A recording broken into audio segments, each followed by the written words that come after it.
Hello guys, welcome to the channel science कारी। मेरा नाम है नितेश चौहान और हम लोग पढ़ रहे हैं chemistry chapter 2, that is chemical changes and reactions. तो अब इस वीडियो में आज हम कवर करेंगे आज के टॉपिक को। आज का टॉपिक है डेफिनेशन ऑफ केमिकल रिएक्शन। उसके बाद हम लोग पढ़ेंगे उसके कॉजेस, ये केमिकल रिएक्शंस होते क्यों हैं। फिर देखेंगे conditions, what are the essential conditions required for the happening of chemical reaction, and finally हम लोग पढ़ेंगे कैरेक्टरिस्टिक्स ऑफ द रिएक्शंस। तो ये है हमारा आज का टॉपिक जिसको हम आज कवर करने वाले हैं। चलिए तो एक एक करके इनको शुरू करते हैं।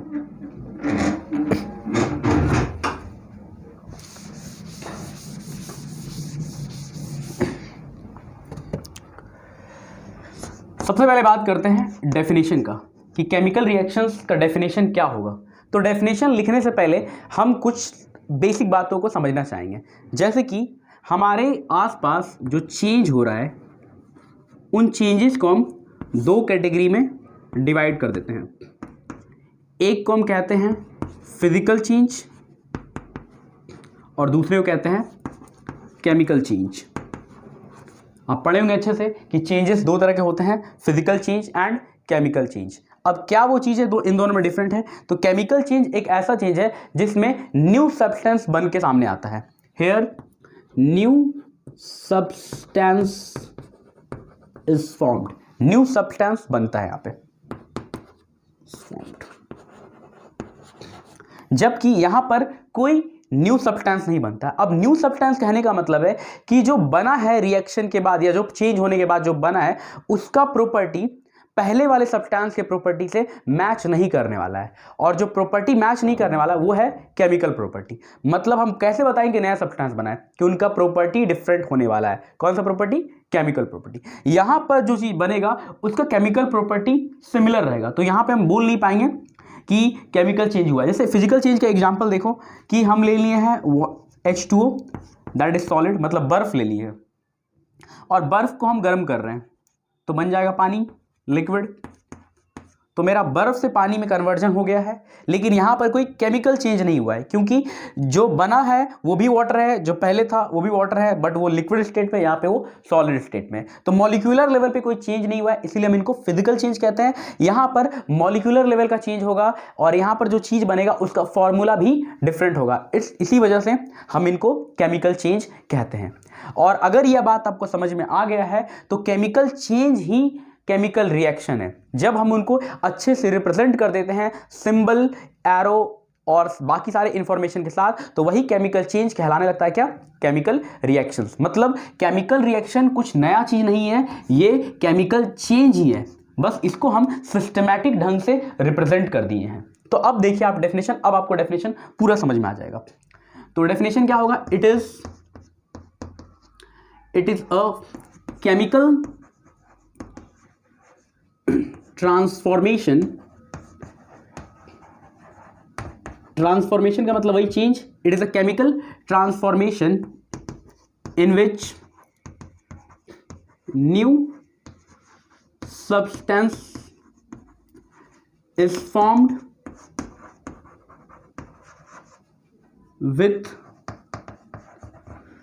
with a different chemical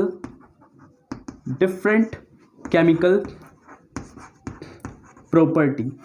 जो नया चीज बनेगा उसका केमिकल प्रॉपर्टी एकदम अलग होगा। केमिकल प्रॉपर्टी को पहचानने के लिए आप केमिकल फॉर्मूला का भी इस्तेमाल कर सकते हैं, ये केमिकल फॉर्मूला बदल जाएगा। ठीक है, तो ये हो गया केमिकल रिएक्शंस या फिर केमिकल चेंज का डेफिनेशन। अब हम इसके और थोड़ा डिटेल में जाते हैं। ठीक है, देखिए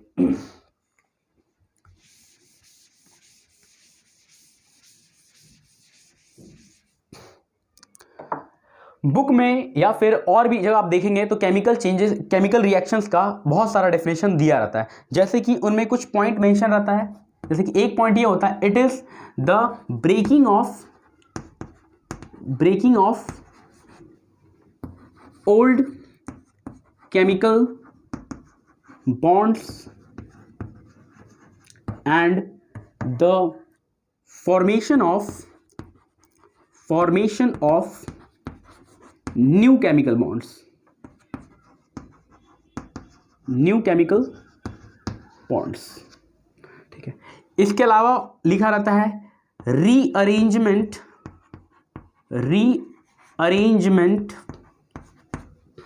ऑफ एटम्स। ये सारा डेफिनेशन आपको केमिकल रिएक्शंस का ही मिलेगा। अब हम इन दोनों को भी समझते हैं एक एग्जाम्पल के थ्रू। जैसे कि एग्जाम्पल के तौर पे हम ले लें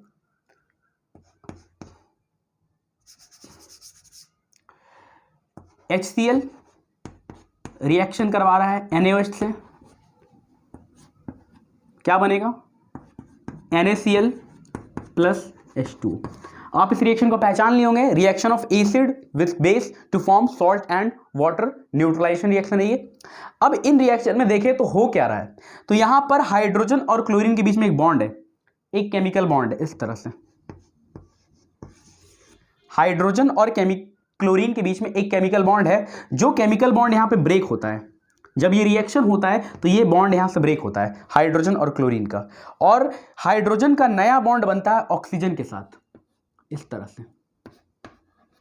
पहले हाइड्रोजन क्लोरीन से बॉन्ड बनाया था, अब वही हाइड्रोजन जाके ऑक्सीजन के साथ बॉन्ड बना दिया।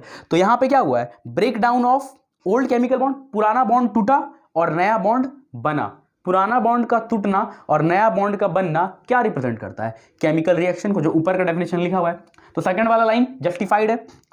नीचे वाला लाइन को देखिए, rearrangement of atom. Atom rearrange हो गया है, कैसे, तो पहले हाइड्रोजन क्लोरीन के साथ था, पहले हाइड्रोजन क्लोरीन के साथ था, अब वही हाइड्रोजन ऑक्सीजन के साथ चला गया। इधर देखें तो पहले सोडियम ऑक्सीजन और हाइड्रोजन के साथ था, यहां पे सोडियम क्लोरीन के साथ चला गया है। तो रीअरेंजमेंट ऑफ एटम हुआ है, और रीअरेंजमेंट ऑफ एटम हुआ है तो इसका मतलब केमिकल रिएक्शंस हुआ है, ठीक है। बहुत बार एटम को भी केमिकल रिएक्शंस की मदद से डिफाइन किया था, जैसे एटम का आपसे डेफिनेशन मांगता है तो आप बहुत तरीके से एटम को डिफाइन करते हैं। एक डेफिनेशन आप ये भी देते हैं, atom is the smallest particle that take part in a chemical reaction. एक केमिकल रिएक्शन के दौरान जो सबसे छोटा चीज है जो पार्टिसिपेट करता है वो क्या है, वो एटम है। और हम लोग बोलते हैं डायरेक्टली कि केमिकल रिएक्शन में क्या होता है, एटम्स का रीअरेंजमेंट होता है, ठीक है। तो ये था पूरा कंसेप्ट कि केमिकल रिएक्शन के दौरान होता क्या है। सिंपल भाषा में समझे तो कुछ नहीं है, एक केमिकल चेंज हो रहा है, एक नया चीज बन रहा है। नया चीज कैसे बन रहा है, क्योंकि उसका केमिकल प्रॉपर्टी एकदम अलग है, फॉर्मूला से पहचान पा रहे हैं। और जब इन सब बातों को प्रॉपर सिंबल से, प्रॉपर नोटेशन से लिख देते हैं तो फिर यही चीज कहलाने लगता है क्या, केमिकल रिएक्शंस। मतलब केमिकल रिएक्शंस कुछ नहीं है, वो केमिकल चेंज ही है। तो उम्मीद कर रहे हैं आपको ये पूरा बात समझ में आ गया होगा और आप सारे का स्क्रीनशॉट ले लेंगे, ठीक है।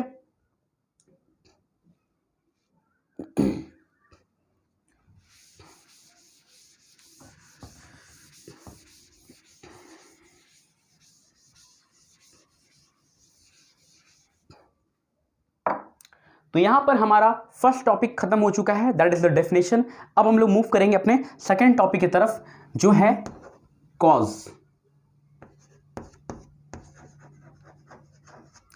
मतलब क्या वो चीज है जो केमिकल रिएक्शन को करवा रहा है, केमिकल रिएक्शन होने के पीछे कारण क्या है, ठीक है। तो देखो, जब भी हम केमिकल रिएक्शन करवाते हैं या लिखते हैं वहां पे केमिकल रिएक्शन, तो हम ध्यान से देखें तो एटम्स आपस में रीअरेंज हो रहे हैं। मतलब जो रिएक्शन हो रहा है वो मॉलिक्यूलर लेवल पे हो रहा है। क्या, जैसे अभी हम देखें HCl है, ठीक है, NaOH है। तो मान लिया जाए कि कोई A है और ये कोई B है, समथिंग कुछ A मॉलिक्यूल है, एटम है, कुछ B मॉलिक्यूल एटम है। तो इनका बीच का बॉन्ड टूटना है, इनके बीच का बॉन्ड टूटना है। अब बॉन्ड अपने आप तो टूटेगा नहीं, तो यहां पर क्या होता है, ये मॉलिक्यूल्स आपस में कोलाइड करते हैं। ए का मॉलिक्यूल बी के मॉलिक्यूल से कोलाइड करते हैं। ए और बी यहाँ पे रिएक्टेंट्स हैं, तो रिएक्टेंट के मॉलिक्यूल आपस में कोलाइड करते हैं। कोलिजन से इनके बीच का बॉन्ड ब्रेक होता है, और बॉन्ड ब्रेक होने से एटम्स अलग अलग हो जाता है। अब वो एटम्स वापस से रिकंबाइन होते हैं अलग अलग कॉम्बिनेशन के साथ। जैसे कि हाइड्रोजन देखे तो ऑक्सीजन के साथ चला गया था, सोडियम क्लोरीन के साथ चला गया था। तो करना क्या, हमको ये बॉन्ड तोड़ना है। बॉन्ड अपने आप नहीं टूटेगा, बॉन्ड टूटने के लिए मॉलिक्यूल्स को आपस में कोलाइड करना पड़ेगा। तो मेन जो रीजन है केमिकल रिएक्शन का वो है कोलिजन, और इसको हम लोग देते हैं कोलिजन थ्योरी से। कोलिजन थ्योरी ये बोलता है कि molecule must be collide to carry out the chemical reactions. अब जब मॉलिक्यूल कोलाइड कर रहे हैं तो उनके पास दो तरह का कंडीशन होना चाहिए। एक होता है ओरिएंटेशन और दूसरा होता है एनर्जी। एनर्जी मतलब मॉलिक्यूल जब कोलाइड करेंगे तो उनमें प्रॉपर ओरिएंटेशन होना चाहिए। जैसे ये मॉलिक्यूल ए है और ये मॉलिक्यूल बी है, अब जब इनका टक्कर हो रहा है तो टक्कर एक खास एंगल में, एक खास डायरेक्शन में होना चाहिए। जैसे जैसे कोलिजन होगा तो प्रोडक्ट नहीं बनेगा। उनका ओरिएंटेशन मायने रखता है यहाँ पे, मतलब किस तरीके से वो कोलाइड कर रहे हैं, पहला नंबर बात। दूसरा नंबर बात है कि उनका एनर्जी क्या है, किस एनर्जी से वो कोलाइड कर रहे हैं। तो उनके पास एक सफिशिएंट एनर्जी होना चाहिए और एक सफिशिएंट डायरेक्शन ओरिएंटेशन होना चाहिए टक्कर करने के लिए, तब जाके वो कोलिजन इफेक्टिव होता है और रिएक्टेंट प्रोडक्ट में कन्वर्ट हो जाते हैं। ठीक है, तो सिर्फ कोलिजन से बात नहीं बनेगा, हमको इन दोनों बात को भी ध्यान में रखना पड़ेगा। तो ये है मेरा basic cause to carry out a chemical reactions. अब क्या वो चीज है जो इन कॉज को प्रोमोट करेगा, कैसे हम इन कॉज को और अच्छे से फैसिलिटेट कर पाएंगे, इसको सपोर्ट कर पाएंगे, वो सब देखते हैं। और वो सारा चीज आएगा टॉपिक नंबर 3 जो कि है कंडीशंस। ठीक है, तो देखिए अब मूव करते हैं अपने थर्ड टॉपिक की तरफ, कंडीशंस।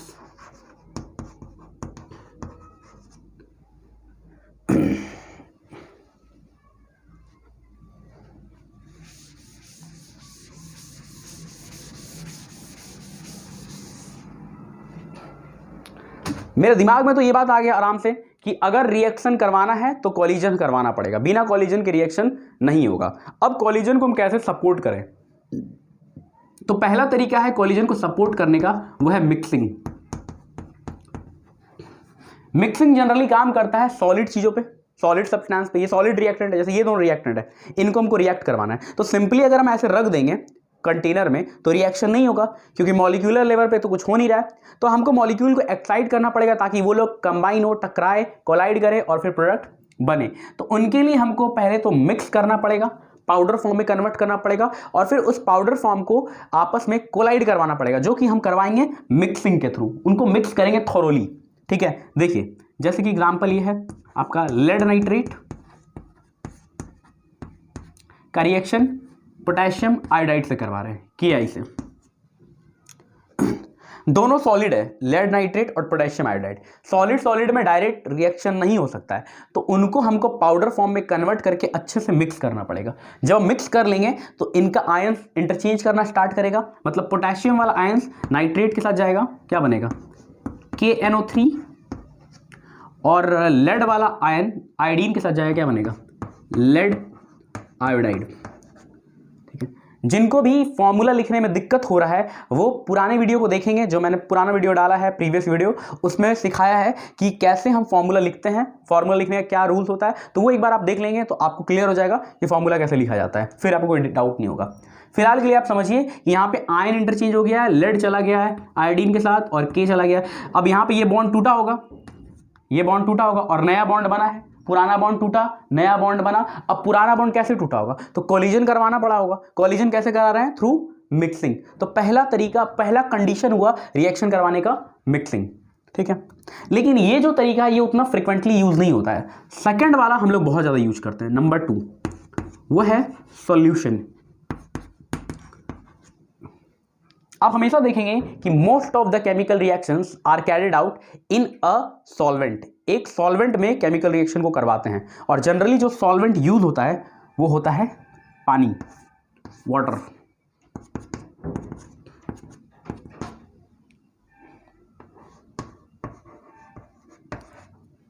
ठीक है, तो हम क्या किए, एक कंटेनर लिए हैं और कंटेनर में पानी भर दिए।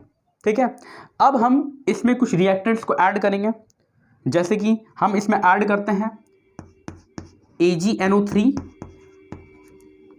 Plus NaCl। हम दो रिएजेंट यहाँ पे ऐड कर रहे हैं, AgNO3 ऐड कर रहे हैं और NaCl। तो फिर से वही बात है, ये लोग सॉलिड है, सॉलिड है तो इनका मॉलिक्यूल्स कोलाइड नहीं करेगा, टक्कर नहीं करेगा, और कोलाइड नहीं करेगा तो प्रोडक्ट नहीं बनेगा। तो पहले हमको टक्कर कराना पड़ेगा, और सिर्फ टक्कर से बात नहीं बनता, याद होगा proper orientation and proper energy भी चाहिए। तो हम इनको पानी में डाल रहे हैं। पानी में क्यों डाल रहे हैं? क्योंकि ये पानी में जाके सॉल्युबल हो जाता है, घुल जाता है। देखो AgNO3 जब लिखा रहेगा तो ब्रैकेट में लिखा रहेगा AQ, NaCl के ब्रैकेट में लिखा रहेगा AQ। AQ का फुल फॉर्म है एक्वस, और इसका ये मतलब है कि नमक पानी में जाके घुल जाता है।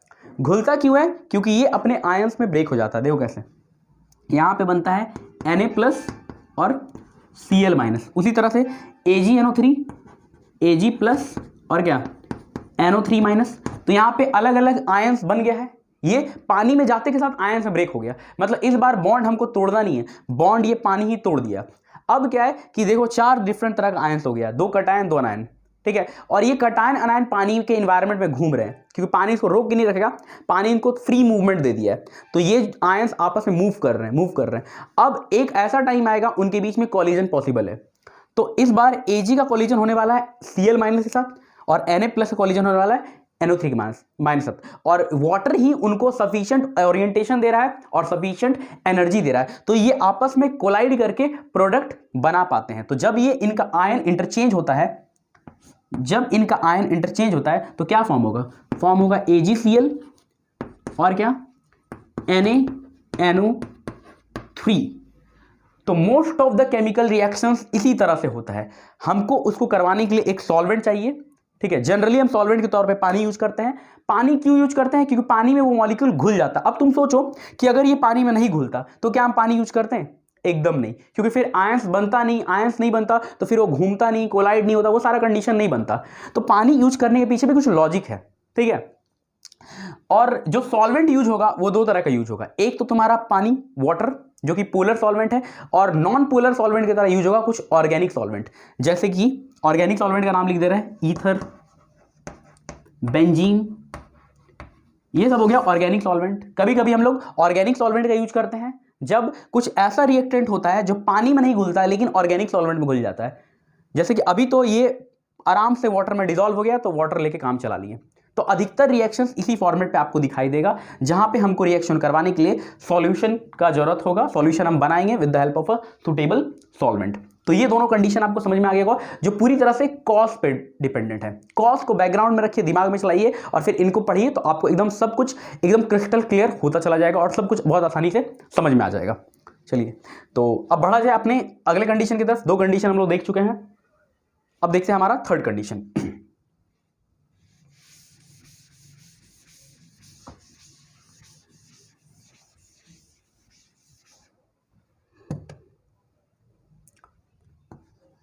कंडीशन नंबर 3 है एनर्जी।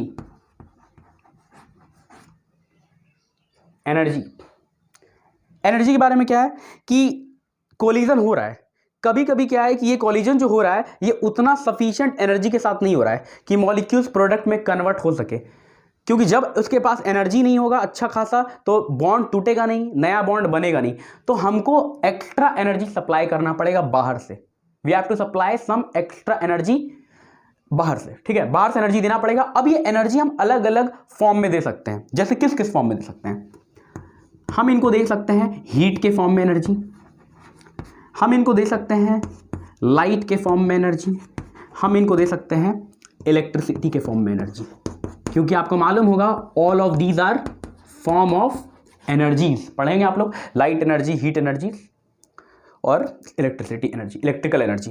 तो ये तीनों फॉर्म में हम लोग एनर्जी देते हैं उस रिएक्शन में, और रिएजेंट वो एनर्जी को लेकर प्रोडक्ट में कन्वर्ट हो जाता है। जैसे कि देखिए यहां पे कैल्शियम कार्बोनेट, यहां पर जब हम एनर्जी देंगे तो यहां जो हम एनर्जी दे रहे हैं दैट इज हीट एनर्जी, और हीट एनर्जी को दिखाने के लिए हम लोग ये ट्राइंगल का यूज करते हैं। ये ट्राइंगल बता रहा है कि यहां पे हम हीट दे रहे हैं, हीट देंगे तो ये मॉलिक्यूल्स ब्रेक डाउन होगा, ठीक है, ब्रेक करेगा और ब्रेक करके बनाएगा कैल्शियम ऑक्साइड और CO2 कार्बन डाइऑक्साइड गैस।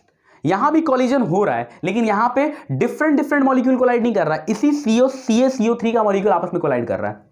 क्योंकि ऐसा सोचो कि जब हम रिएक्शन करवा रहे हैं तो हम एक मॉलिक्यूल थोड़ी ना डाले हैं CO3 का, इसका हम एक मॉलिक्यूल नहीं डाले हैं, हम तो 5 ग्राम 10 ग्राम 50 ग्राम डाल दिए, तो वहां पे करोड़ों मॉलिक्यूल है, बहुत सारा मॉलिक्यूल है, तो ये आपस में ही कोलाइड कर सकता है। मतलब पहले क्या होता था A B के साथ कोलाइड करता था, इस बार A के साथ ही कोलाइड कर सकता है, वही हो रहा है यहाँ पे, ठीक है। तो उम्मीद कर रहे हैं ये बात आपको समझ में आ रहा होगा अच्छे से। नेक्स्ट देखिए हम लोग लाइट के फॉर्म में एनर्जी दे सकते हैं। सबसे बेस्ट एग्जांपल है क्या? फोटोसिंथेसिस। पढ़ें आप लोग, क्या होता है इसमें? CO2 रिएक्ट करता है H2O के साथ in the presence of sunlight in chlorophyll. Sunlight क्या बनाता है? Glucose C6H12O6 along with oxygen. ये रिएक्शन हो गया, यहां भी एनर्जी यूज हुआ। सेकंड इलेक्ट्रिसिटी, इस बार करंट देना है। अच्छा एग्जांपल है इलेक्ट्रोलिसिस, तो वाटर का करवाना है इलेक्ट्रोलिसिस, H2O, करंट दे दिए, इलेक्ट्रिक करंट। इलेक्ट्रिक करंट क्या फॉर्म होगा, हाइड्रोजन गैस और ऑक्सीजन गैस। ठीक है, तो यहां पे हम देख रहे हैं तीनों रिएक्शंस में एनर्जी प्रोवाइड किया गया है, एनर्जी अलग अलग मीडियम से। ठीक है, ताकि कोलिजन इफेक्टिव हो सके और मेरा रिएक्टेंट प्रोडक्ट में कन्वर्ट हो सके। तो ये हो गया हमारा third condition for chemical reactions. अब मूव करते हैं अपने चौथे कंडीशन की तरफ।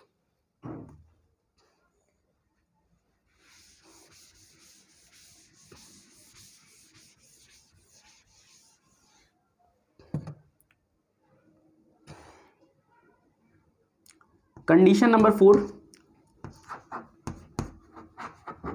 कैटलिस्ट। और ये सबसे वंडरफुल कंडीशन है। क्या होता है कि रिएक्शन हो रहा है, कॉलिजन हो रहा है, प्रोडक्ट बन रहा है, सब कुछ सही चल रहा है, लेकिन रिएक्शन इतना स्लो होता है कि उसमें बहुत ज़्यादा टाइम लग जाता है। उसी रिएक्शन को कराने में हो सकता है 2 दिन 4 दिन लग जाता है। तो इस बार हम चाहते हैं कि अपने रिएक्शन को थोड़ा फास्ट करें, तो फिर वहाँ पे हम लोग अप्लाई करते हैं क्या, कैटलिस्ट। तो सबसे पहले हम लोग पढ़ेंगे कि कैटलिस्ट बोलते किसको है, डिफाइन करेंगे कैटलिस्ट को। देखिए कैटलिस्ट का डेफिनेशन देखिए, a chemical substance which alter the rate of a chemical reaction without actually consuming in it। ठीक है, ये है डेफिनेशन। अब डेफिनेशन को समझते हैं क्या बोल रहा है। तो कैटलिस्ट एक ऐसा केमिकल सब्सटेंस है जो कि क्या करता है, ऑल्टर करता है। किस चीज को ऑल्टर करता है, rate of a chemical reaction. तो पहले हम समझते हैं रेट। रेट का मतलब ये है कि केमिकल रिएक्शन किस स्पीड से हो रहा है, स्लो हो रहा है, फास्ट हो रहा है, क्या उसका रेट है। ठीक है, मतलब सिंपली स्पीड क्या है, उस स्पीड को यह क्या करेगा, ऑल्टर करेगा। ऑल्टर मतलब चेंज करेगा। चेंज मतलब 2 तरह का काम कर सकता है ये। हम बोल रहे हैं चेंज, हम नहीं बोल रहे हैं कि उसका रेट को बढ़ाएगा, हम क्या बोल रहे हैं, ऑल्टर करेगा, मतलब चेंज करेगा। और चेंज ये 2 तरीके से कर सकता है, इधर it increase the rate of the chemical reaction और डिक्रीज, 2 काम कर सकता है।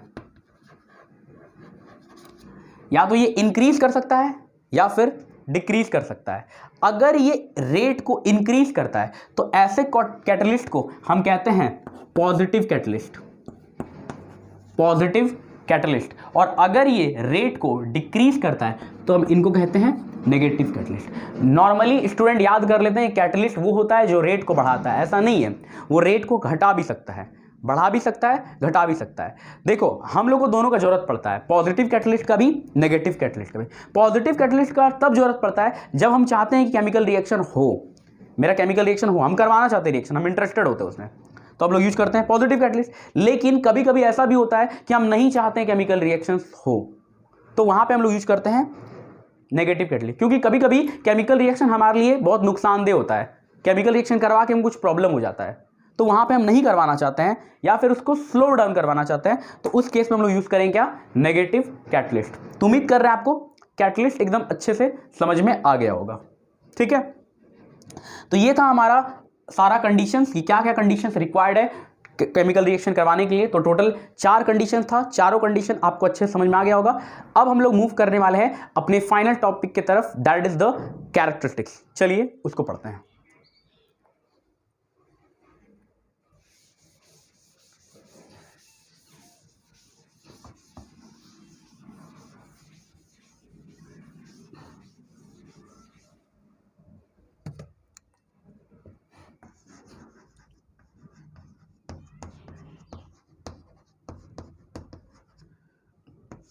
तो इसको पढ़ने से पहले सबसे पहले तो हमको इस वर्ड का मतलब समझना पड़ेगा कि इसका मतलब क्या होता है।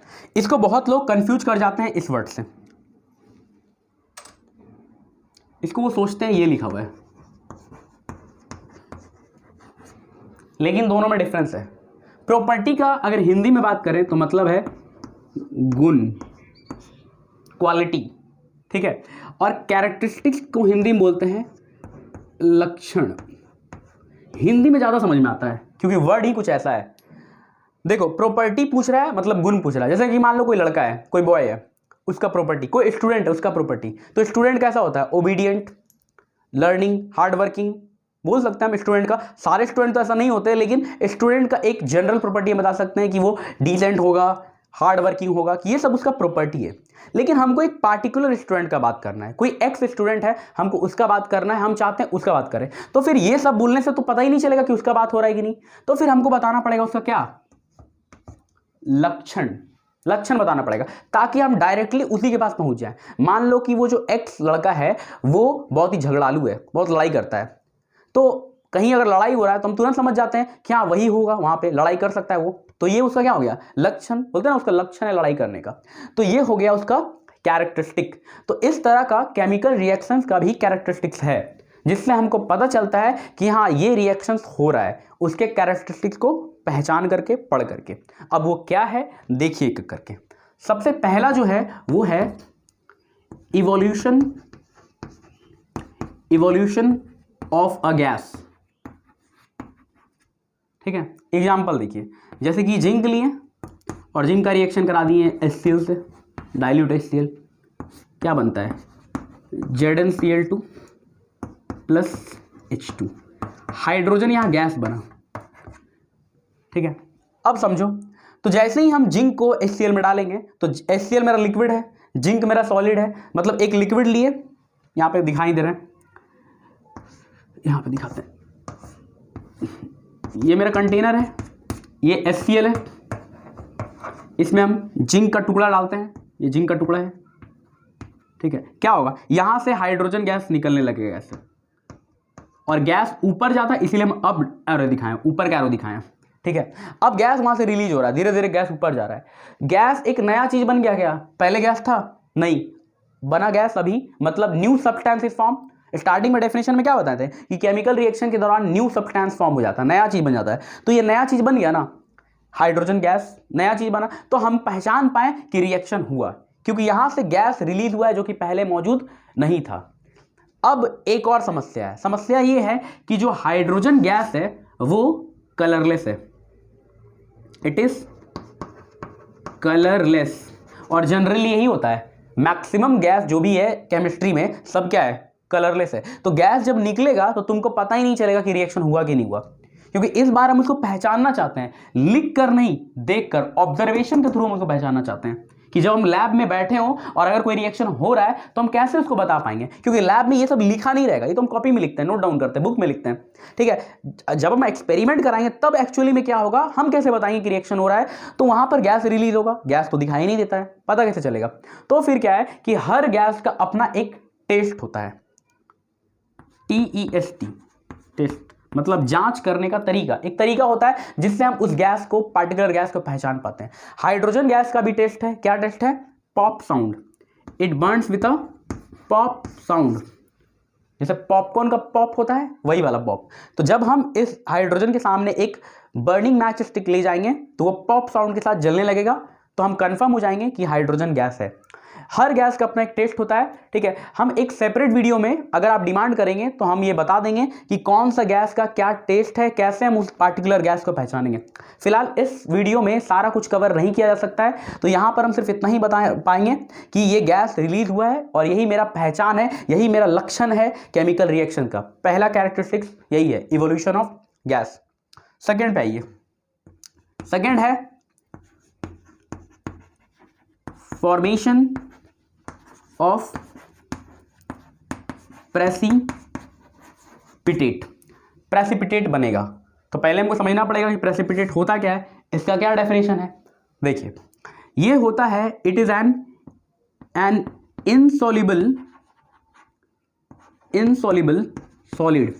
प्रेसिपिटेट क्या है, it is an insoluble solid formed during a chemical reaction. Chemical reaction के दौरान एक इनसॉल्युबल सॉलिड बनता है और वो धीरे धीरे सेटल डाउन हो जाता है, नीचे जाके बैठ जाता है, ठीक है, रिएक्शन के दौरान, उसी को हम बोलते हैं प्रेसिपिटेट।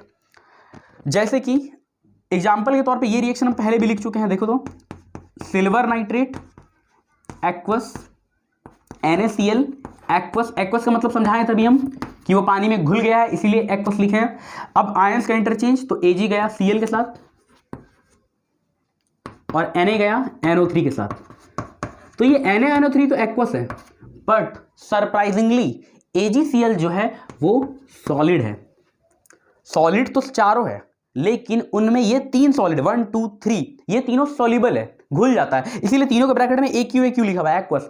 लेकिन जो AgCl है वो इनसॉल्युबल है, इसीलिए उसके ब्रैकेट में क्या लिखा हुआ है सॉलिड, मतलब वो घुलता नहीं है, और नहीं घुलता है तो इनसॉल्युबल चीज बना है, इनसॉल्युबल सॉलिड बना है, मतलब वही है क्या प्रेसिपिटेट। अब वो धीरे धीरे सेटल डाउन होगा ग्रेविटी के कारण, क्योंकि वो घुल नहीं रहा है। जैसे नमक तो सेटल डाउन नहीं होता है, नमक को पानी में डालें क्या होता है घुल जाता है पूरी तरह से, लेकिन ये नहीं घुला है तो धीरे धीरे सेटल डाउन। जैसे कोई कचड़ा डाल दो, मिट्टी डाल दो पानी में, क्या होगा मिट्टी धीरे धीरे सेटल होगा, तो वैसे ये भी धीरे धीरे सेटल होगा। अब जब ये सेटल हो रहा है तो इसको हम दिखाएंगे डाउन एरो से। गैस ऊपर जाता है अप एरो, सॉलिड नीचे जाता है डाउन एरो, तो डाउन एरो जाएगा धीरे धीरे प्रेसिपिटेट फॉर्म होगा, तो हम समझ जाएंगे कि रिएक्शन हुआ है। क्यों रिएक्शन हुआ है? क्योंकि हम जिसको डाले थे वो तो सॉलिड सॉल्युबल था, घुल जाने वाला चीज था, लेकिन अचानक से कुछ इनसॉल्युबल बना, नया चीज बना, a new substance is form, that's why chemical reaction happen. हम समझ सकते हैं डेफिनेशन से भी और यहाँ पे कैरेक्टरिस्टिक से भी कि हमारा सेकंड कैरेक्टरिस्टिक्स है कि फॉर्मेशन ऑफ प्रेसिपिटेट, प्रेसिपिटेट बन गया मतलब केमिकल रिएक्शन हो गया है। अब जैसे यहाँ पे बोले थे कि मैक्सिमम गैस का कलर क्या है कलरलेस। अगर तुमसे कोई पूछ रहा है ये एक्स वाई जेड कोई भी गैस है, कलर क्या है कलरलेस, बोलो 90% केस है सही होने का। उसी तरह से ये प्रेसिपिटेट जो बन रहा है उसका भी कलर होता है, और इसमें जो कलर है प्रेसिपिटेट का जो कलर है वो जनरली वाइट होता है, हमेशा नहीं 90% केसेस में प्रेसिपिटेट का कलर वाइट और 90% केसेस में गैस का कलर कलरलेस। ये कुछ टेक्निक बता रहे हैं आपको थोड़ा सा सिंपलीफाई करने के लिए चीज़ों को। आगे डिटेल में हम बताएंगे कि कौन से प्रेसिपिटेट का क्या कलर है, ठीक है। तो एक सेपरेट वीडियो लगेगा जिसमें गैसेस का टेस्ट बताया जाएगा, कौन सा गैस का क्या पहचान है, और वहीं पर यह बताया जाएगा कि प्रेसिपिटेट का क्या पहचान है, कैसे हम पता करेंगे कि ये प्रेसिपिटेट बन गया। जैसे कि अभी रिएक्शन लिख दिया, तुम कैसे बताओगे कि हाँ AgCl बनेगा कि नहीं बनेगा, उसके लिए तुमको नॉलेज होना चाहिए पूरा, तब तुम बता पाओगे कि हाँ प्रेसिपिटेट फॉर्म हो रहा है, ठीक है। तो ये एक इंट्रोडक्शन वीडियो है, इसको बस देखो, एंजॉय करो, समझो चीज़ों को, एक इंटरेस्ट डेवलप करो। धीरे धीरे जब तुम्हारा इंटरेस्ट डेवलप होगा तो हम इसको और डिटेल में एक्सप्लेन करेंगे कि ये क्या हो रहा है, क्यों हो रहा है, ठीक है। तो ये 2 कंडीशन आपको समझ में आ चुका है। अब मूव करते हैं अपने 2 कैरेक्टरिस्टिक्स समझ में आ गया है, अब मूव करेंगे अपने थर्ड की तरफ।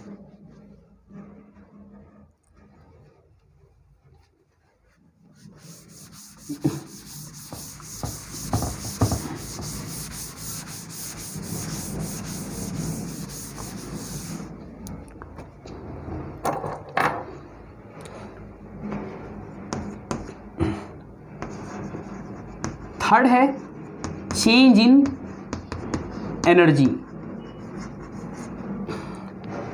कुछ ना कुछ होना चाहिए अलग, तभी पता चलता है कि हाँ रिएक्शन हो रहा है। जैसे कि गैस बन गया अचानक से प्रेसिपिटेट बन गया, कुछ नया हो गया। इस बार क्या है कि एनर्जी में बदलाव हो जाएगा, एनर्जी बदल जाएगा। अब एनर्जी में जो चेंज आएगा वो 2 तरह से आ सकता है, या तो एनर्जी एब्जॉर्ब हो सकता है या फिर एनर्जी इवॉल्व हो सकता है, मतलब रिलीज हो सकता है। एनर्जी बाहर जा सकता है रिलीज, एनर्जी अंदर जा सकता है मॉलिक्यूल्स के अंदर एब्जॉर्ब, ठीक है। अब एनर्जी रिलीज होगा तो टेम्परेचर क्या होगा बढ़ेगा, एनर्जी रिलीज कर रहा है टेम्परेचर बढ़ेगा, सराउंडिंग का बाहर में टेम्परेचर बढ़ जाएगा, ठीक है। तो यहां पर टेम्परेचर इंक्रीज हो जाता है, एनर्जी यहां पे एब्जॉर्ब हो रहा है तो यहां पे टेम्परेचर डिक्रीज हो जाता है। किसका टेम्परेचर डिक्रीज हो जाएगा? सराउंडिंग का, मतलब जिस कंटेनर में हो रहा है, क्योंकि एनर्जी ले रहा है कहां से, उसी सराउंडिंग से, उसी कंटेनर से, जिस कंटेनर में रिएक्शन करवा रहा है, तो कंटेनर का एनर्जी घट जाएगा, मतलब कंटेनर का टेम्परेचर घट जाएगा। कंटेनर को छुएंगे थोड़ा ठंडा पड़ जाएगा, यहाँ पर कंटेनर थोड़ा सा गर्म पड़ जाएगा, टेम्परेचर उसका राइज हो गया है, ठीक है। तो ये एनर्जी में कुछ चेंजेस आ रहा है और इस चेंजेस को हम ऑब्जर्व करते हुए बता सकते हैं कि केमिकल रिएक्शन हुआ है, क्योंकि कुछ गर्म हो गया अचानक से या फिर कुछ ठंडा पड़ गया है कंटेनर, ठीक है।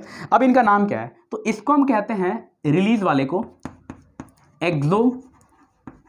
एंडोथर्मिक, और इसको कहते हैं एंडोथर्मिक। ठीक है, ब्रेक डाउन कीजिए रूट वर्ड से। जैसे जो रूट वर्ड है थर्म, इसका मतलब होता है हीट, तो यहां भी थर्म दिख रहा है, तो हीट मतलब एनर्जी, और एक्सो मतलब एक्सटीरियर, बाहर, तो एनर्जी जा रहा है बाहर, तो एक्सोथर्मिक। एंडो मतलब अंदर, एनर्जी जा रहा है अंदर, मतलब एंडोथर्मिक। तो इसका डेफिनेशन भी मांगा जा सकता है कि एक्सोथर्मिक रिएक्शन क्या है, एंडोथर्मिक रिएक्शन क्या है। जैसे इस तरह से डिफाइन कर सकते हैं, अ chemical reaction in which heat is evolve मतलब बाहर जा रहा है, heat is evolve is called exothermic reaction, जिसमें एनर्जी बाहर जा रहा है। ठीक है, और इसमें एनर्जी अंदर जा रहा है। तो ये तीन कंडीशन, तीन कैरेक्टरिस्टिक्स है जिससे हम पहचानेंगे कि रिएक्शन हुआ कि नहीं हुआ। ये तीनों हमको मदद करते रहेगा बीच में, जब रिएक्शन करवाएंगे तो देखेंगे, ऑब्जर्व करेंगे हम खुद कि हाँ ये सारा में से कुछ हो रहा है। इसके अलावा भी कुछ कैरेक्टरिस्टिक्स है, लेकिन वो उतना इंपॉर्टेंट नहीं है। मेन यही तीन है, ये तीन आप बढ़िया समझिए, क्योंकि इसको आपको अप्लाई करना है केमिकल रिएक्शन को पढ़ते वक्त। क्योंकि जब तक केमिस्ट्री पढ़ेंगे केमिकल रिएक्शन से पीछा छूटने वाला नहीं है, हमेशा केमिकल रिएक्शन पढ़ते रहना पड़ेगा। तो ये हम एक बहुत ही फाउंडेशन तैयार कर रहे हैं, a very foundation that you can excel in chemical reactions. देखो बस हम अगला कुछ है कि नाम लिख दे रहे हैं कि क्या क्या और कैरेक्टरिस्टिक बच गया है। चौथा हो गया है चेंज इन स्टेट। स्टेट बदल जाता है, सॉलिड से लिक्विड, लिक्विड से गैस, कुछ चेंज हो जाता है, लेकिन ये उतना प्रीडोमिनेट नहीं है, उतना फेवरेबल नहीं है कैरेक्टरिस्टिक, उतना काम नहीं करता। जैसे कि फिजिकल वाला में देखे थे ना ये हम कि H2O सॉलिड से गया लिक्विड में, ये तो फिजिकल चेंज था, फेज बदल गया है, स्टेट बदल गया, सॉलिड से लिक्विड में चले गया, तो क्या हम बोल दें कि रिएक्शन हुआ है? नहीं बोल सकते हैं। तो ये उतना काम का चीज नहीं है, लेकिन बुक मेंशन करता है तो आप लिख सकते हैं कि हाँ ये मेरा फोर्थ है। ठीक है, fifth change in colour, colour बदल जाता है। ठीक है, इसका एग्जांपल देख लो कलर वाले का।